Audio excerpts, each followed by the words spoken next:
একটি ছোট গ্রামে বাস করতেন রাজু নামের এক যুবক। তার স্ত্রী রুমি খুবই সুন্দর এবং নরম স্বভাবের ছিলেন। রাজু তাকে অনেক ভালোবাসতেন, কিন্তু রুমি কখনোই তার স্বামীর সাথে সম্পূর্ণ সুখী ছিল না, কারণ তার মনে কিছু কিছু দুঃখ ছিল। একদিন রাজুর সাথে সুমি নামক একটি মেয়ের পরিচয় হলো ব্যবসা সংক্রান্ত কাজে।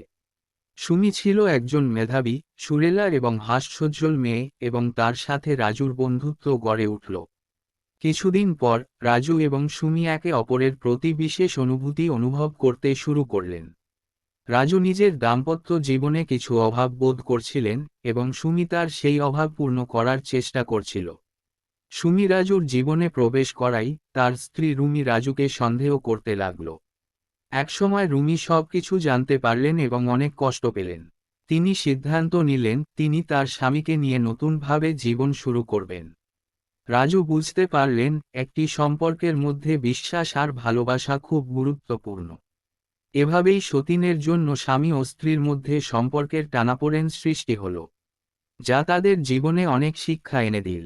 এরপর রাজু আর রুমি নিজেদের ভুল বুঝতে পারল এবং নিজেদের ভুল মিটিয়ে নিয়ে আবার সুখে শান্তিতে সংসার করতে লাগল।